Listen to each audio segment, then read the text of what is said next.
Hey everybody, it's your buddy's pal Anthony. Today we're talking Batman Catwoman, the Gotham War. This is an 8-issue miniseries that began with Batman Catwoman, the Gotham War Battle Lines, a one-off issue, and ending in Batman Catwoman, the Gotham War Scorched Earth #1, another one-off issue. Needless to say, spoilers after the intro. Steve, hit it please.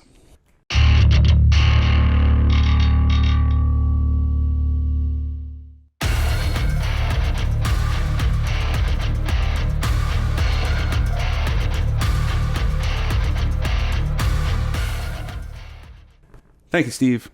So, not to bury the lead, but I did not care for this at all.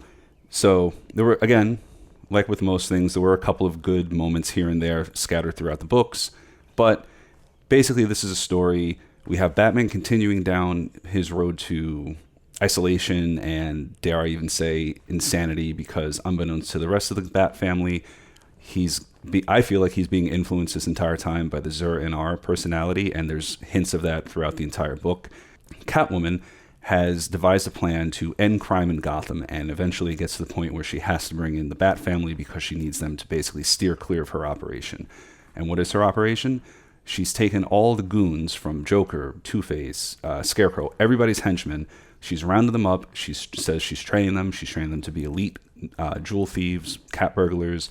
And, she's given them skills, she's given them the tools, and she has them only knocking over basically the wealthy 1% of Gotham. Nobody gets hurt, no street level crime. And she's like, hey, it's working, where's this guy been? Where's that guy been? There haven't been any, lunatics running around on the street because they're nothing without their muscle, and I'm giving them the skills. And she calls this family meeting, and she tells them her plan, and, a couple of the Bat family are actually kind of intrigued by this, and I think it was Tim Drake who's even like, well, I'll have to look at the numbers because Tim is very analytical like that.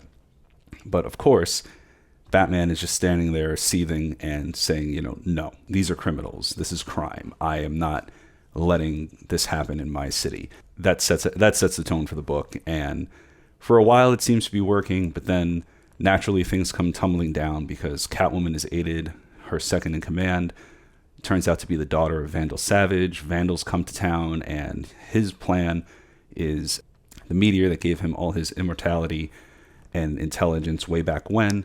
The effects of it are wearing off, and there's been fragments of it that he's known about throughout history, and they're in certain objects of power. He is trying to bring these objects together to call down another meteor so that he can recreate the process. And at this point, I was scratching my head because two totally different types of stories that they're trying to blend into one. And again, I can kind of deal with Batman being in the type of story that Vandal's trying to tell, where, they're trying to call down a meteorite to Earth. I don't think the street level story with Catwoman and her thieves, I don't think it blended well with Vandal and this whole thing. So this whole series, I'm sorry to say, not my cup of tea. Catwoman, she has her league of thieves, and it's, like I said, it's going good for a while. She even manages to recruit Red Hood over to help train some of the guys. And as I said, Batman's slipping further and further down the road to insanity or just extremism. He's slipping further under the control of the Zur personality, even though he doesn't admit it at numerous times throughout the book. Nightwing, I believe, even says, like, this is Zur. We can get it. And, Batman, Bruce, no, it's not Zur. This is me. I can't let this go. I can't let this happen. If any of you guys thought I would let this happen, then what the hell was I thinking?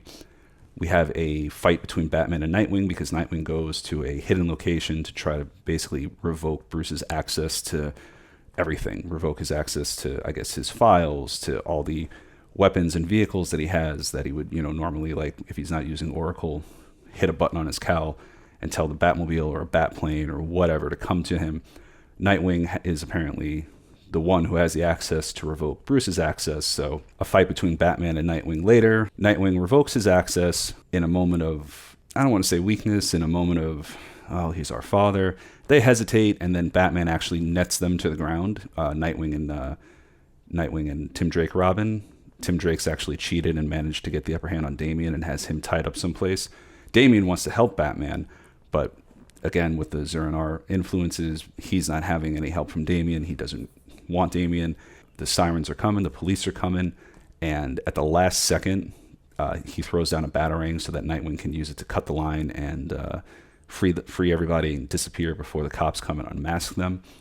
And again, it was just like, that's the Zur personality coming out more, taking over more. He wants Batman and he doesn't want Bruce Wayne. He wants to isolate him from his friends and his family.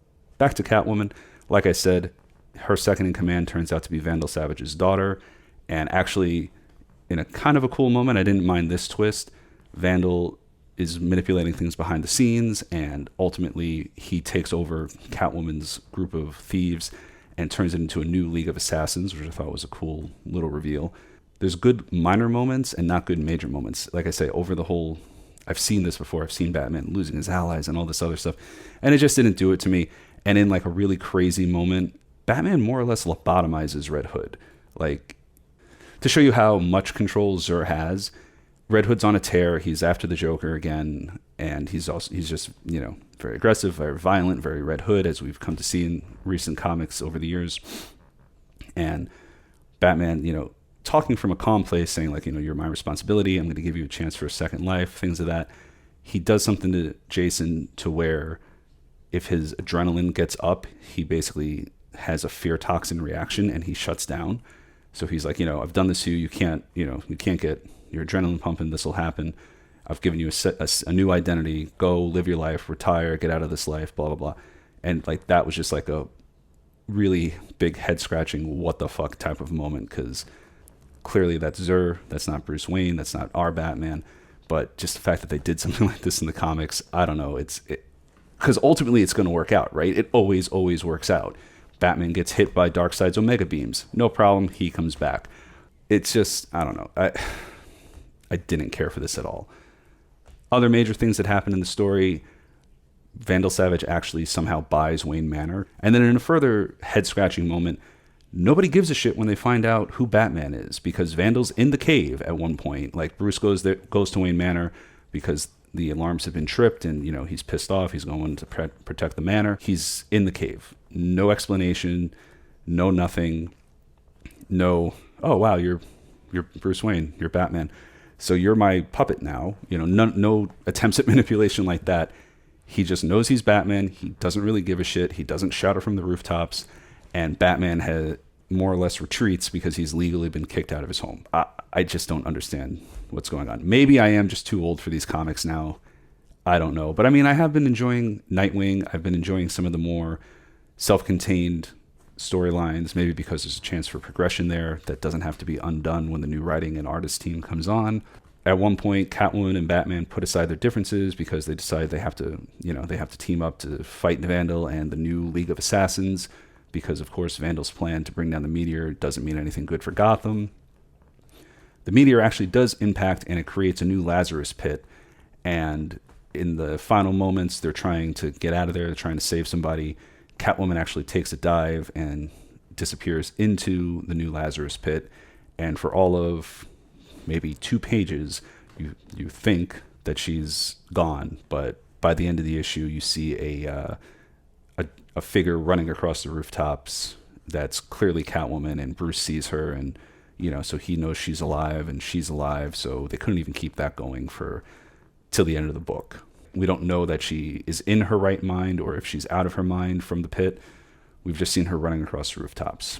In a real, like, maybe put the book down and never want to even... it took me weeks to come back to talk about this. There's still some thieves out there who have Catwoman's training. Some of them never went over to the new League of Assassins as Vandal was trying to make them. So they're doing their thing with the skills Catwoman gave them. This random guy breaks into Bruce's brownstone, opens a door and sees all his tech and exclaims, "Bruce Wayne is Batman." And that's the end of this miniseries or story, whatever. And it's like, what? No, you can't. No, like, I don't care that he's trained by Catwoman. Batman should have some sort of encryption on his doors that unless you're actually Catwoman with all her experience and whatnot, you know, you can't open. And again, it's like I say, Vandal doesn't give a shit that Bruce is Batman. All of a sudden, this nobody's going to do what the supervillain should have done and try to blackmail him or something. We'll see how this plays out, but I don't know. I'm sorry, guys. I really hate not enjoying a comic and like kind of giving you this sort of shitty, quick, bashy review of it, but I don't know what they're doing. I don't know this team. Like I hate to shit on somebody. It's got to be a tough job. I couldn't do it, but I don't know the stuff I've been reading in Batman proper this lately. No, just no. It's too repetitive. It's too regressive. It's just not my thing. I mean, hopefully there's some people out there enjoying it. Please let me know in the comments if you're one of them. Happy to debate it. This is just my opinion. Happy to hear yours. Next, we're going to be diving back into Nightwing. We're almost caught up with his most recent adventure where Nightwing goes pirate for a few issues. So once the final issue of that's come out, I'm going to be reviewing that here. Please, if you haven't, take a moment, head over to nerdaffiliated.com. For just $1, you can become a member. You get access to our exclusive streams. You could even be on the show. You can submit ideas for us to talk about on the show. While you're over there, check out the Nerd Store. We have great nerd merch. And then you can always catch us over on YouTube. Monday mornings, 9 a.m.-ish, the boss does Nerdy Coffee. Thursdays, 8:15-ish Eastern Time, the boss does Hey Archer Live. 2 different shows, 2 different vibes, as the boss says. All of it's a good time. Join us at any of those shows. Talk to us in the comments. We'd love to hear from you guys. That'll do it for me. Steve, play me out of here, please.